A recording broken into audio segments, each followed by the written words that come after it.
na-akpọ social security nke onwe anyị maka ihe a bụ atụmatụ gbasoro otu ndị ọcha si eme nke ha mana m na-asị anyị na-emekwu ya ka anyị mee ya otu esi gbaso ọdịnala anyị na omenala anyị maka na emechaa ya otu ndị oyibo si eme nke ha o nwere ike na ya metacha na mkpụrụ eche na ọ ga-amụta ama na eziokwu nọọ maka ndị gbanyetegonu na okenye ndị enwerọfụ ndị nọ nso na-eneta ha anya maọbụ ndị enwerọzi ndị nọdụlụ ha ga-ebu n'obi mana ọ na-akapa mma emebe ụdị ihe a si ya centralizing ya so much asị m kwuo ahịa na-edobekwala ya bụrụ responsibility ya bụrụ PPP private public partnership where also the villages or the towns will be directly involved maka na ndị Igbo nweta asị eme mgbe a na-enwewe ebe afịa na ebe na-adịba nso ọ ga-abụ ndị ikere a bụ mbọsị afịa ma ọ bụ mgbede otu afọ fapụta ma ọ bụ ụtụtụ fapụta na ebe nyela anwụ ụtụtụ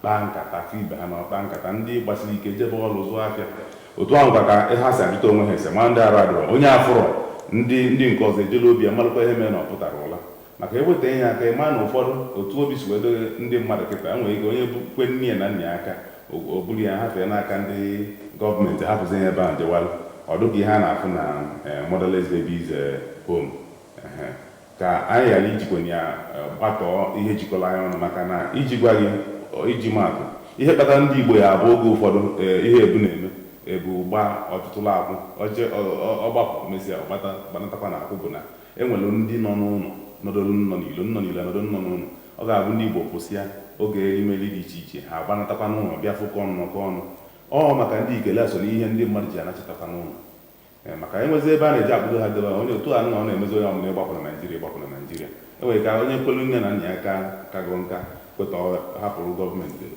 tinyezi isi n'ọbịa ma na nsogbu adị ka a ghara imebikwana ihe jikọrọ anya n'eziokwu na atụmatụ abụ ilekọta ndị enwerọ ndị na-enuga ka e wee n'anya ka ọ dị n'obodo ka ọ bụrụ ọrụ obodo maka na ndị obodo na-elekọ nne na nna ya ọnụ gọọmenti na-etinye ya anya afọ na-adị eneti anya ọfụma ọnụ na-adị abịa ndị ugwu unu nọkwa ebe ahụ ị nọ ịgbara itinye isi n'ọfịa asịkwa gị na akwa na afọ abahadụ ọkwa nne ma ọ bụ na ijekere mgbe ị nara ikpeazụ jefu nne ma ọ nara bịa ndị enwerọkwazị ndị na-eneta ha anya truli enwekwa ndị maara ha na ha ma ọghalị na-ekwe mgbe onye agbata onye ọgbara agbụnata ya n'ọka o nweghị onye ọma n'ebe niile edobere ya ka o nwere ihe na ya na-akpa nkata ọ ga-enye ya isi ya na ndụ ya chịkọ ọnụ na na-ekwere aka dobe ebe onweghị onye ọma o nwere onye ihe ọghọta a na-eme ịfụ na depression bụ setin ọma nta aka onye ahụ ama nta aka onye ahụ ejesonyebelu ndị ichie so atụmatụ ọbụla ọ ma mma mana gọọmenti na-emekwa ya ha mekwa anya ka o si wee gbata solu omenala anyị na ọdịnala anyị ka o wee taa aka o wee mịta mkpụrụ achọkọ ọmịta ekene dịrị gọọmenti anyị ọ dị mmadụ alụrị nne na anyị ga-agbapụzi ọsọ ka anyị gaba na akụkọ akwụkwọ anyị nwegasịrị tata. The first paper I went for review n'ụtụtụ a bụ Daily Sun and the banner headline ekwu loans Tinubu seeks fresh $8.699 billion and £100 million loan to channel funds to agric, roads, others. Presents 2024 appropriation bill.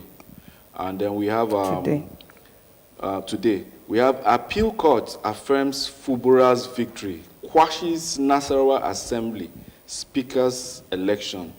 EFCC's witnesses exonerate Emefiele on alleged 1.2 billion naira contract award fraud payment. Engineers hail Tinubu on road regeneration plan. And we have 1 killed, 2 escape with loot as vigilantes confront armed bandits in Abia. Nwabweze Anyoku Iwanyao head National Burial Committee.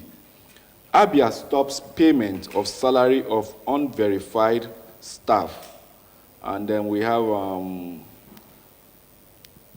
the other news here. Senate Committee Chairman on Privatization and Commercialization, Senator Orji Okalu, Yena Director General, Small and Medium Enterprise Development Agency of Nigeria, Smidan Charles Odili, during the latter's visits na Abuja, and here nina behind which na the Daily Sun n'ụtụtụ a. Chuka, ka anyị nebe godo anya na loans are, because the banner headline na Daily Sun ekwu na President Joy Nakwa another fresh loan of 8,699. I mean 8,699 billion and another 100 million fresh loans. And ekwu no roads and agriculture here. From May, okay, this new administration battle, down to this very moment, I know, this administration is able to go up to 10 trillion naira. And Kita, they are still looking for more. Gini ki inwe iku makia? Onwekwu ihe dị njọ n'ihi na agụba wee ebe mbọ ọgụ. Kama na ihe a na-ajụ bụ na anyị emenwukwu ihe dị na ya, ọ ya agbalị n'afọ, anyị ewepụ ya. Onwe ihe dị njọ n'ibi ego.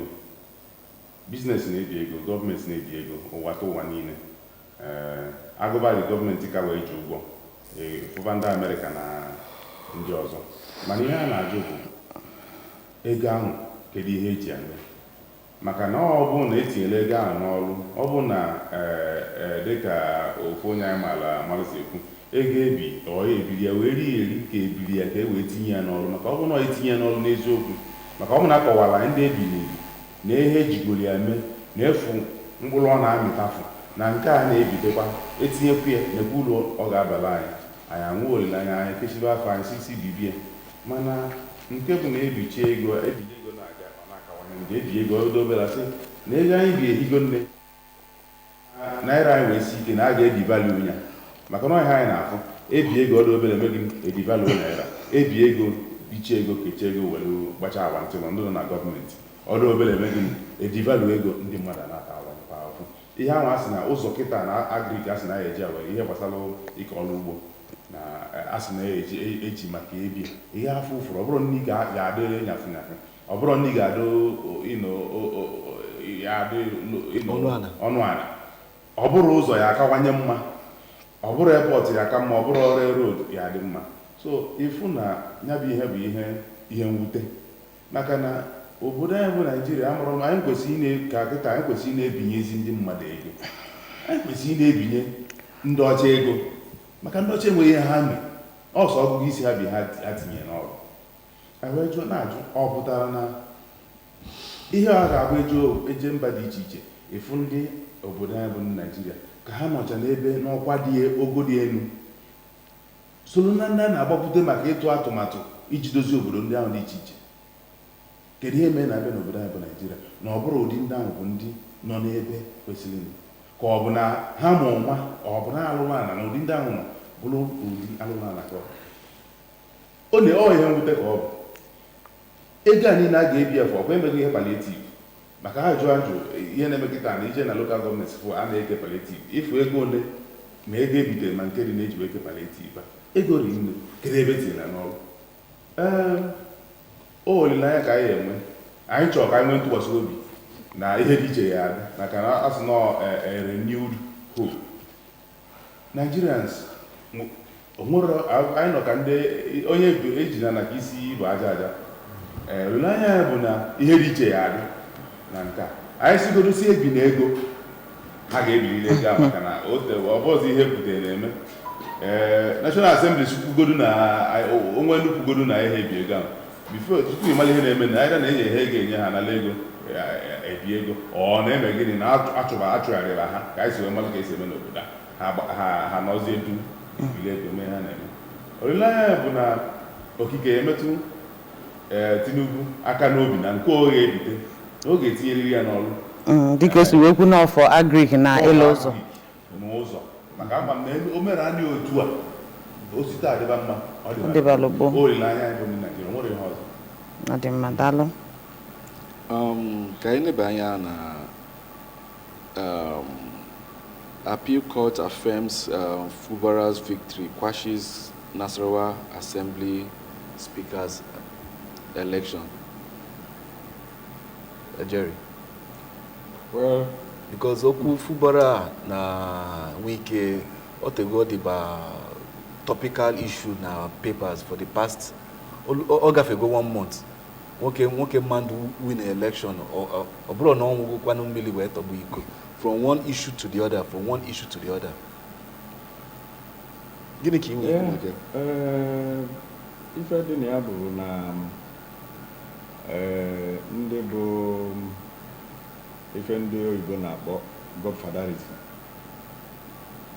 so na nsogbu o nwere na Naịjirịa. Ọ bụrụkwa na ara enwere godfatherism na ndọrọ ndọrọ, maka ọ mmadụ ga-asị na onye dị qualified ịlụ ọrụ dị etu a, mana ife dị njọ na ya bụ na itinyezi onye anwa na ife anwa, ị ga-arapụ ya ka ọ lụọ ife o suppose ịlụ, so that ọ lụta mma ndị mmadụ afọ ya, lụta njọ ndị mmadụ afọ ya. Ịbịazịa ị na-asịa na nke ị ga-eme, na nke ị ga-eme, na nke ị ga-eme, na nke ị ma na-eme. Onwe ndị appointment ọ ga-eme, isi ya na ọ ga-enye 80% of ndị n'ihi ga-enye 80% ndị ga-alụ ọrụ. Ego pụtakwue si ya na ọ eweta ego na-emago, so o wee nye nsogbu. Onye ọ na-ama na n'onwe ike bụ onye tinyelu fụbara amakwu na ego eji wee mee elekshọn ahụ n'oso n'ime ihe dị na ya, tigbuo ozogbuo dị na ya, n'ike fụrụ maka ya. Ọ godfather ya bụ. Mana ịbịazi mebezi ife ndị a nkwu na-adọrọ mma bụ ife dị njọ na ya. Onye nwee 4 years tenure, ọ bụrụ na o nwee ife itinye, ọ bụrụ na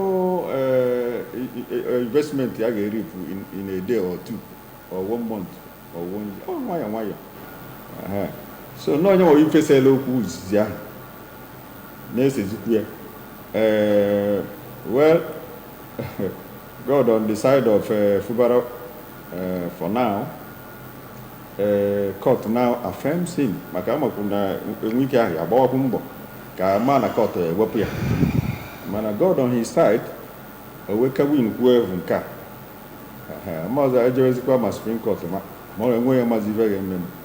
So no ife dị ya. And also the court nwa na onwefakwu sef arụ afọ okwu maka ife court anyị na-afụzi na court kịta ọ na-agba anya mmiri. Court nọzikafa the wings and capacities of the executive. I suppose they do one. Ebe ife na-aga ọfụma na-enwe rule of law, enwe separation of power, where you have the 3 arms of government. Na government mgbe a na government ọ dị etu a, mana abịaza in practice in Nigeria ọ dịrị etu anwa. So one is that the executive is stifling the what comes to the judiciary in order to make them go cap in hand begging. They are supposed to be independent of the other arms of government. Mana due to ebeze kafana yofe ego na atipana elephant ka even instead of giving them a consolation fund to man their business. Onye ina-enye ife, it's like you be dictating the things for him. But inye ife niile o ji alụ ọrụ ọbata, you look at the case on the merits, not because na asị ọkọmwa na-enye gị ife a ị ga-akwụkwọ ihe emeghị ife dị etu. But like I said, God is on the side of Fubara for now until ha eje Supreme Court. So no things were funa bibe. Adima dalorin ka anyị gbapụ ọsọ ka anyị gaa na akụkọ akwụkwọ ndị ọzọ anyị nwere ka anyị fụ ihe dị na Daily Independent n'ụtụtụ a. Ọkpụrụkpụ okwu dị n'iru Daily Independent. We must prescribe cross-carpeting on bundle INEC nke Abuja na-ekwu. Stakeholders urge more reforms in 2022 Electoral Act. NAS committed to reforms. INEC's independence at Babio. And then I have to go nke onye isi ala anyị na-ejekwa ka obita ego ọzọ anyị ekwugo maka ya. Na mgbagote anyị afụkwa MFLS fraud trial, how 1.3 billion naira was paid to firm linked to CBN staff by witness. Northern senators asked Tinubu to drop sanctions against Niger, insists ECOWAS must end embargo, protect Nigerians. We can't make Aida Tiwa, acting governor, Ondo Assembly. Tech deployed in vote buying during Kogi Imo Bayelsa polls. Senate rejects bill seeking parties to replace dead elected officials. Appeal court upholds election of Fubara. Okay, I have Fugo Makanka.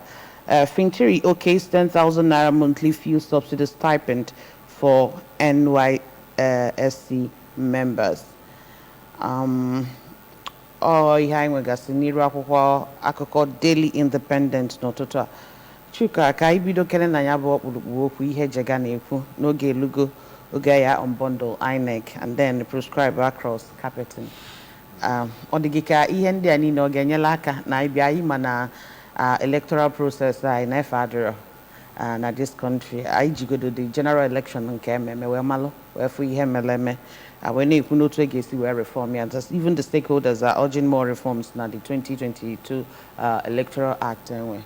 Keduka agisi we menya befe or the giga ihe ga eme women at this country and eme yo genye laka if lo na election ai na gas lele welele. Yeah man, nke be eziokwu na oso ata hapụ aka ọ ka obi elu yi maka na ọ bụrụkwanụ na ndị obodo anyị ama ihe dị mma. Iwu ndụdụgadụ ezugo ime ka ihe gbasara ndọrọndọrọ ọchịchị na ibinye aka na ịtụ vootu ọfụma na Naịjirịa. Mana nke bụ eziokwu bụ na weak institutions anyị nwere ịfụrọfụ nsogbu anyị na-enwegasị na judiciary because ọ nọ rekọd na Naịjirịa bụ obodo kacha wee nwee highest rate of post-elections litigation. The world all over. Wee gwa gị na enwere lot of pitfalls. But in the law, look at Undichilani, that's UK. Have an unwritten constitution. Yet they are one of the countries that catch a W. We has in everything they wait a lady. Man, even in Nigeria, Kwambo, they now modify. He said, jump. People, criminals, strong individuals will find their way around. They say, about this rule. We are not going to break this rule. We are going to bend it until it goes 360. So it is the willingness of Nigeria or Nigerians as a nation to exert compliance from our institutions to do the needful. Obuna, I make a proposal. I am Anchova, oh, a Quatrova. Obuna, a pro. Iberibe, I know. The gatekeeper allowed this to go. So all the man now jega na ekwie. Maka no ha wana abati hini na emega na election galaga. Ha nwa bundu na ebugali go post. Ekwu na ebe aka ya na abanye go. Na ebe aka boundary. Mbosi aya so ndoro. Ebu post ebe ọ dobi ebe ọzọ. Abakata ball ebugali go post dobi ebe ọzọ. Onwezo ya mo ebe na so MP ahụ. So all hang about INEC with the problem. Not if you change the law with this kind of free hand and INEC to do whatever they like, and for them to change. The independent. Have free hand. Independence does not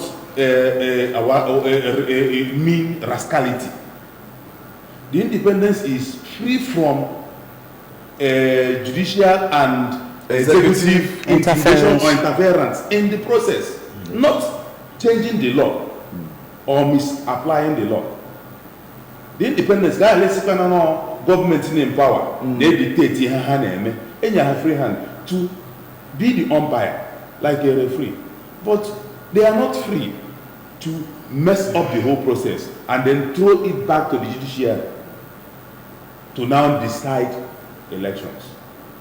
They're supposed to play the role of the umpire and allow the people to decide from beginning to the end. From beginning to end. They are able to be the gatekeepers of these laws. Mana emechako the law. They will mess it up. That the people will not have any trust on the process again, and then give room for the people who have money and the executive to manipulate the judiciary to get whatever results they want to achieve. So, Opuri modify the law. Opuri, no, get the willingness for people to play their role, for the security agencies to play the security role of protecting every and anybody on that day, not siding people who have paid them to come there to intimidate others. For INEC to ensure that the rules they prescribed was followed to the letter, so that when minimal after election, a video pre-election matters, they go again, they were caught with that. They are supposed to go through all these things, end everything pre-election matter before election. After election, then and when minimal matters that we go to court, and even AJ court, if INEC has done the needful, if we alone a court within 2 weeks, all the matters will be resolved. And when it was an abagabaka, they would run you one hatchako of ma to because AJ decide the case in a judiciary book. Facts. Or how INEC should not push the burden of proving cases to contestants. It is them the INEC that will bring the evidence. They should bring the evidence. But if we challenge INEC people, I say you know I'm going to be a contestant. They with the evidence. Now election guys, not in control. Not in control. Mention that the whole of Nigeria. So it was it's the election. He clone no INEC. I'm not going to serve and not to go white. I'm not going to Can you imagine? So INEC is the problem, not the law. Not the law. INEC is the problem. Let them own up. Okay. Ọ dị mma, ama m n'ihe etinye ọnụ na ya. Mana ihe gbasakwala onye bụ ndọrọndọrọ ọchịchị. N'ebe a na-ekwu na Senate reject bill seeking parties to replace dead elected officials. Achọrọ m ka dịka ị na-akọwa nke a ka itinyekwa ọnụ na ya na ọ bụ ife ziri ezi na mgbe mbụdo na ya ga-enwe any bill like that dịka na mmadụ nwụọ onye arọpụta through electoral process asị na ọnwa asịzi aka party jilikwa aka ha weta ọ bụrụ ọzọ ka emekwa another election nya ịrọpụtakwa ya nọ ka ha wetazie onye ga-eji wee nọchie ajụ mgbe ọbụla nya bụ ọbụbụdụla ihe kwesịrị ekwesị eji wee debezie ọbụla bill ịconsider ya na National Assembly.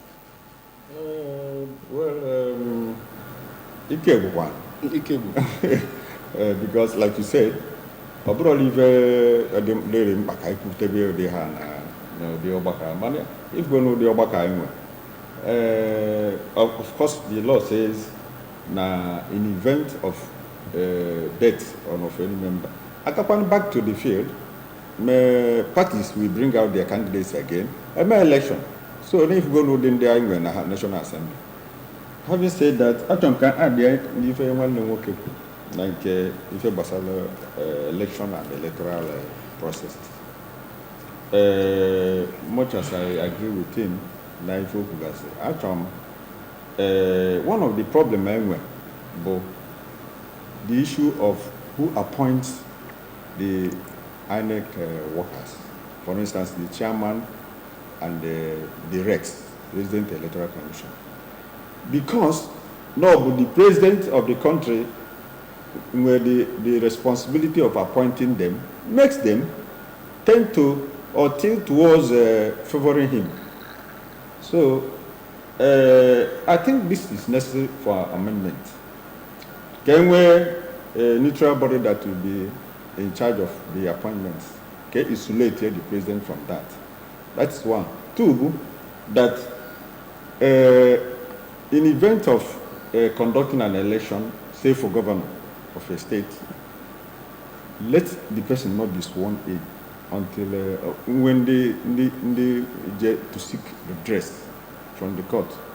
It's also saying then swear in. If it is the case of a governor, let the speaker act, which is in the law. Or in the case of the president, let the Senate president act. Because we discovered that now, MSA election now, swear the person in. He uses the coffers of the state to fight the other man. He uses the paraphernalia of the office to intimidate the other man. So I would like this. Don't know if we're going to do the National Assembly. We don't do this because now, you know, who's on a drama? You know, for instance, no now. I will favor this amendment here. Because we're in Nigeria, so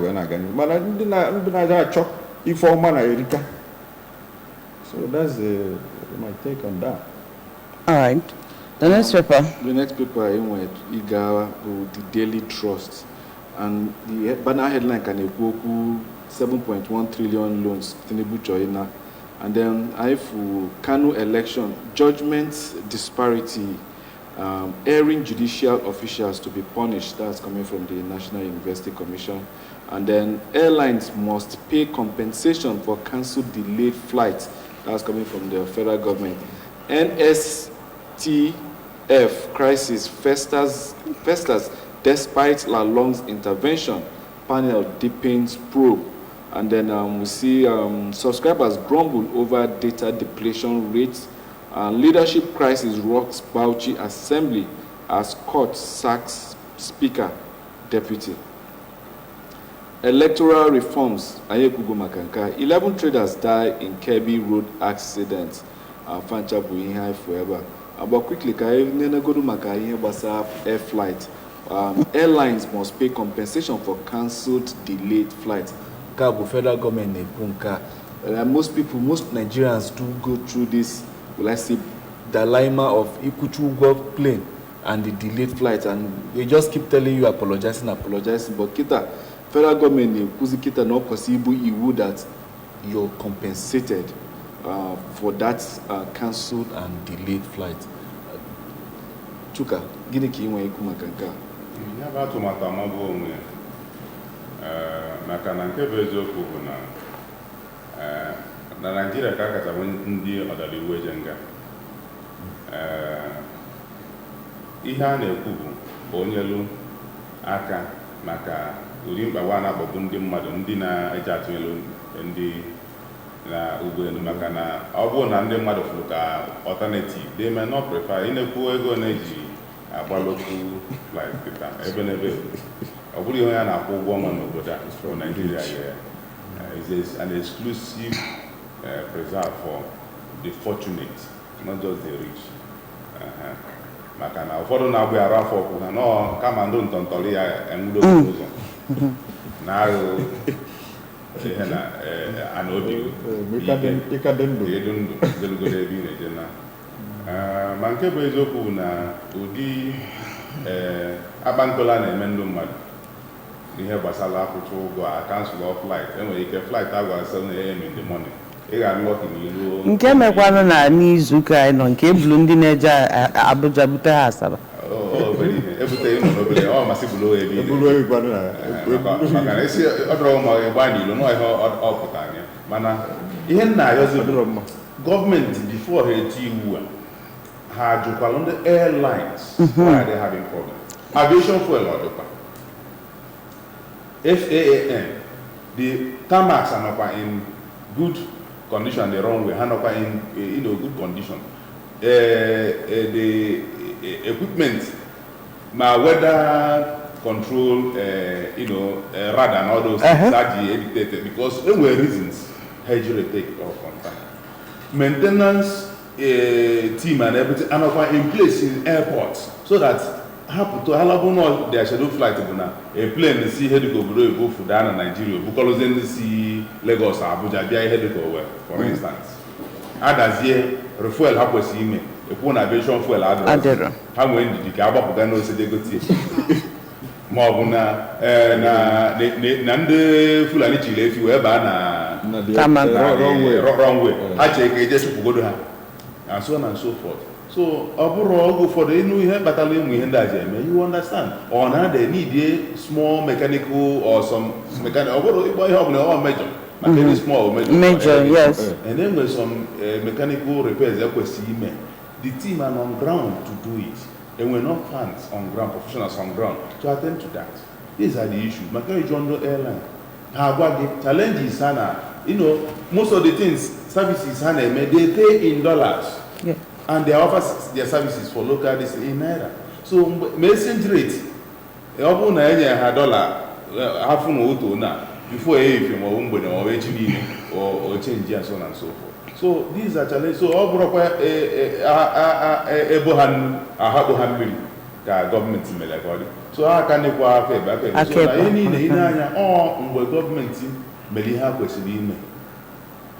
atụwazie anya na ndị a ịghọrọzi ihe ji ha ma ọ bụ mgbe ọ bụkwa na ihe kpatara o ji wee nye delay flight a si ha n'aka dịka mgbe ụfọdụ asị gị na a na-eche ka amalụ na passengers a ga-eju maka na ndị gbara onye bụ flight eriro nna na-asị gị ka ama na ọ ga-eju maka onye ọbụla na-achọ profit nke ahụ ka n'ezi bi results so to say because ị na-anya oge ụfọdụ nọọ anya na-asị nwere direct flight nwee ndị na-adịghị oge ụfọdụ efu nọ enwere ike ị na-abịa Enugu from Lagos efu na plane ebugoro si Lagos jee Abuja bụrụ mmadụ wee bịa so ọ ya bụ delay ị ga-enwe na departure and arrival so then airlines ọ bụrụ ịkwọ airline ọ bụrụ na their plane ka ị ga-aba they synergize and deliver so ọ bụrụ na ebu go ahead of time you find it makes it easy for them to arrange for all those things ndị crash nke ebe a bụ issue so ndị ahụ abụrụ major issue na major issue bụ ndị nke a na-ekegbu uche ha n'aka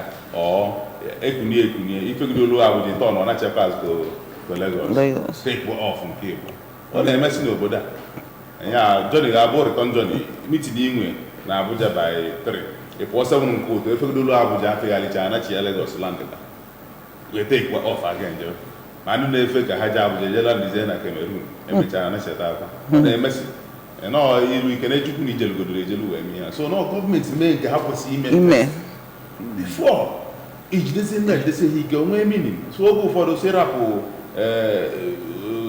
ihe gọọmenti na-emegasị eti ewu nke ha nwa kwesịrị ime n'onwe ha as the provider of the infrastructure and the enablers of the operators to do the things ha ma mee nke ha efuzie na the operators bụ ndị na-eji gbagba cheche ịbịazie tikwasa ha iwu n'elu ọ bụkwa na ha ga na-compensate people na ọ bụ na enwe delay flight gọọmenti ga na-compensate kwa airlines na ọ bụrụ na ha emere ihe ha kwesịrị ime n'ebe ndị airlines nọ ya bụ na iwu adịgo dead on arrival ọkọ wee dị mma maka equity suppose inwe parity ka o wee ịmasị mmadụ ya mee ihe gụnwa eje n'azụ na-agbanyere ya ọba n'azụ ọ dịrọ mma o nwere ebe nchọ itinye na ya biko okwu dị very very in order it's a two-way thing government were their part and the operators were their part now the government they fail they should be held responsible and pay the compensation. Exactly. Same applies to the operator. Why I said this ago, I remember in a year I was traveling to Israel. We used this Turkish airline.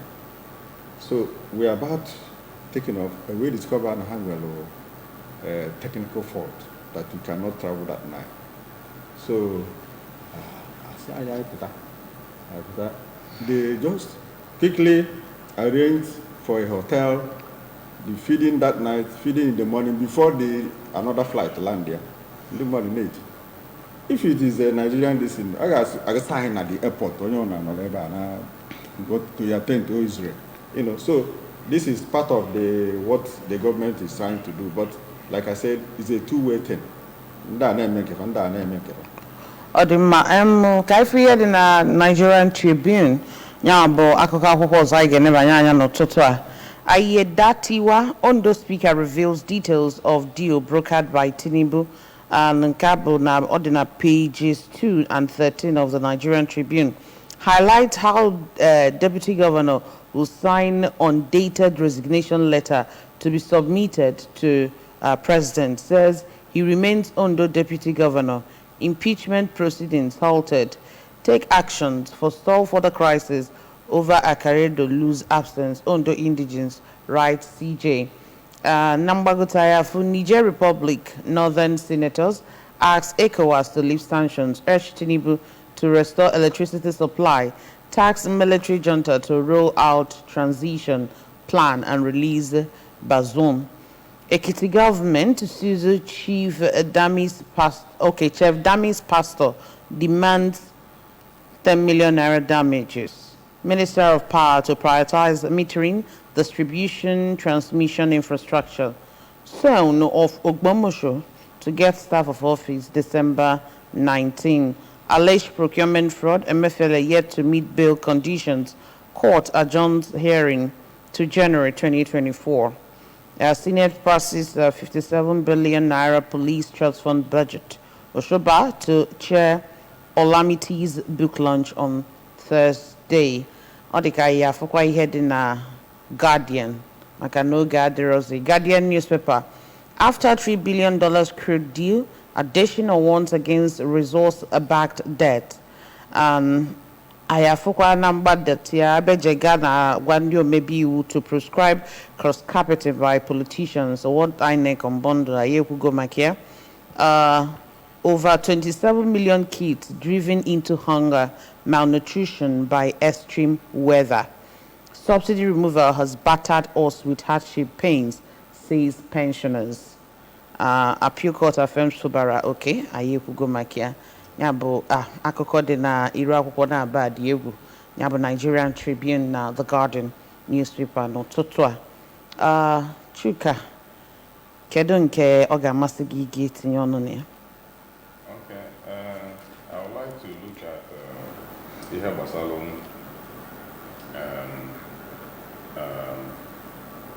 ka a na-akpọ ya Emefiele. You know, it might be a minor headline there, but a major one. In the anya maka na agbatughị aka na paper before this one. Nwayọ fụ ihe niile eboli ya na fa abụla aka. You know, and all these things na-eme, people will continue to lose trust in both the activities of EFCC and our judiciary. No, ihe a na-eme bụ amalụ onye a chọrọ ịkpụtọ ebu ya ji na aja kwakpuo onye achọrọ m na aka Emefiele dịkwa ọcha ahụ, but ị na-ego ụfọdụ ifu na all these things na-abụ gọọmenti no vendetta process ọ na-achọrọ iwepụ onye ahụ n'ụzọ amancheziko onye ahụ lụrụ ọrụ ya n'isi because his term as CBN governor is yet to elapse. Akwapụfe ya n'ụzọ bu ya nta na nke wakpo onye kpebi ikpe kịta ihe niile na ha agbụla aka witnesses niile EFCC kpọtara ebe nke emechara hold water abụpụ because akọta nka the fact bụ na akwapụghị ya n'akụkụ. So if na deliberately or a misuse of executive power and complicity by judiciary also by allowing this to so onwere onye and ọ na-adịkwa mma oge ụfọdụ because nye nwa bụ Emefiele mgbe ọ nọ as governor of CBN when the going was good for him and the government of APC mgbe ọ nọ ya ifukwu otu o si eme isi bakabaka eme nke ya onye kwuo ndị National Assembly kpọọ ọnya mbọsịsọlị ọsụ na ọma mbịa. Now that is Ike Ime and a strong individual because I am the CBN governor. I'm only responsible to the president. Good. And when you say president, since you are only solely responsible to me, now I will deal with you. So don't go see where it becomes a very bad example of how we always have strong individuals and very weak institutions, and this breeds mistrust. This breeds despondency on the part of law-abiding citizens who want strong institutions that they can rely on, and then it breaks down continuity. Nigeria chọrọ ka enwee foreign direct investment. Ịchọ ka ndị ọcha na ndị mba ọzọ bulu ego ha tinye n'obodo ọ bụrụ iwu na-achị. Ọ dịrọ possible. So ndị etinye ego ebe ahụ bụ ndị eberima bụ ndị bịara izu na ori. Ọ dị mma ka ihe nwekwa n'ikwu maka ihe Niger Republic ebe ndị Northern Senators na-ayọzi ka ECOWAS lift sanction ọkachasị ịma na Nigeria na-enye ha ọkụ nke bụkwa eziokwu bụ na ihe gbasara ọkụ anyị ka na-enyo enyo maka na anyị nwa nọ na country enwere ọkụ mana anyị na-enye another country ọkụ ewe ndị Northern Senators wee na-ayọzi ka lift this sanction ka afụ na ịmago na ife idebekwa ka o si adị na ya bụ Republic Niger. Now, ihe mmụta dị ya amaka Northern States governors gbakọrọ aka ọnụ na-ayọ ka gọọmenti Nigeria because na president anyị bụ chairman of ECOWAS committee of head of state wee na-ayọ president anyị biko inyezie n'aka ka elite this sanction maka na gị na ụmụnne ha bụ ndụ Nigeria na-atazi afụfụ. Ndị gọvanọ Nigeria, Northern Governors, na-ayọzi prezidenti anyị ka ọ yọbazi prezidenti obodo ndị ọzọ ka ha lifto sanction eplesi on Nigeria na agụụ na-eme gịnị na ihe isi ike na nsogbu na-eme gịnị na-akpagbuzi ndị ụmụnne ha na ndị ikwu na ibe ha nọ n'obodo ọzọ bịa na Nigeria. Because otu nsi afụta ihe maka ihe na-ajụ bụ kedu nke m na moto onye ama echi dalara n'ugwu onye ama ibu m ọdụ na ya ifu na ibu anyị dị na ya by ihe n'obodo anyị bụ Nigeria. Ihe na-eme na South East for how long, how many times, how powerful ka enwego such a presentation coming together by Southeastern governors pressuring the presidency as a group, as a team on issues surrounding the issues of IPOB, the issues of Nnamdi Kanu, for instance. How they mean individually, like our governor have been, at the forefront of, but as an individual governor.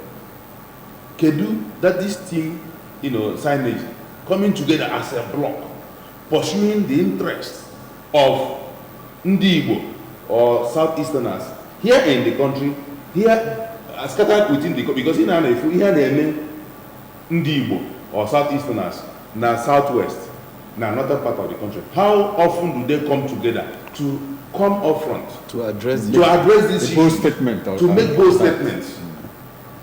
Oh, is a good thing. Mana ihe na yazibo can the Southeastern governors emulate ihe dị otu a? Ọ ihe na amaka. Ọ dị mma biko ebe a ka anyị ga-adọbilie na ya enwezikwa na ohere ama m na ihe aka ya ekwu egwu jụrụ eju bala abalị mana ụbọchị ọzọ anyị ebidokwa n'ebe anyị kwụsị. Anyị na-asị unu daalụ rinne Sejeri Obodo daalụ n'isonyela anyị n'ụtụtụ a. Anụ gbara tata echi bụ nta na anyị unu ga-anọkwa. Ọ dị mma Chuka Uzezie daalụ rinne.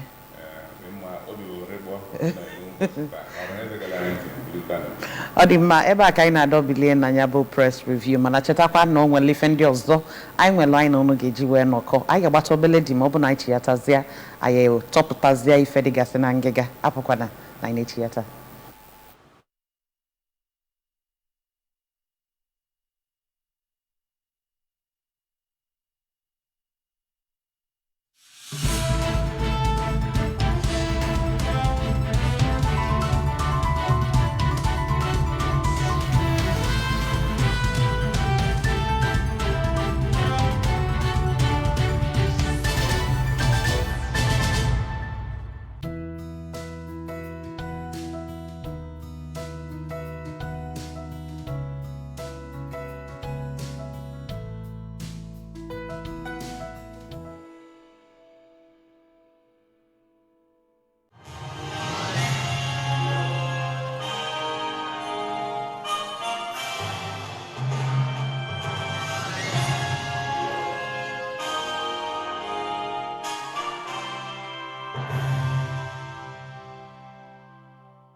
Some glad morning when this life is o'er, I'll fly away.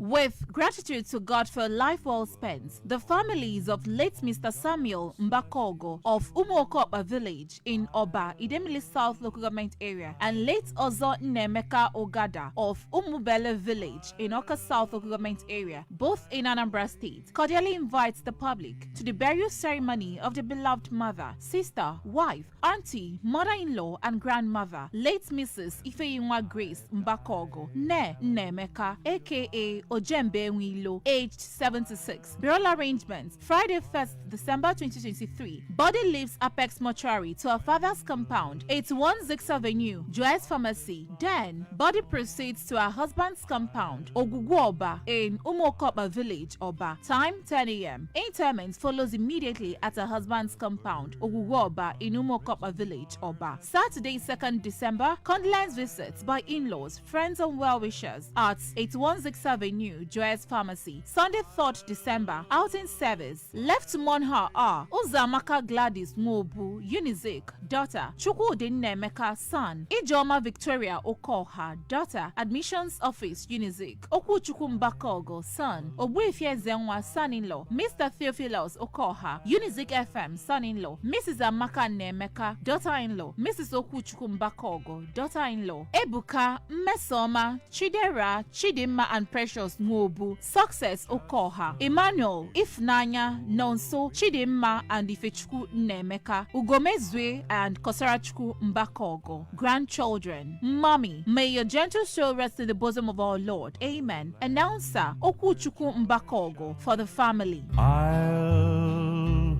fly away.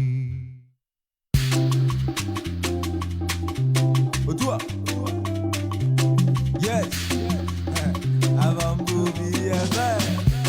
Solution abiago, solution abiago. Solution abiago. Solution abiago, solution abiago. Solution abiago. Professor Chukwuma Soludo. Solution abiago. Charlie Wamba for solution abiago. Solution abiago. Our able governor solution abiago. Solution abiago. If I wanna get any one,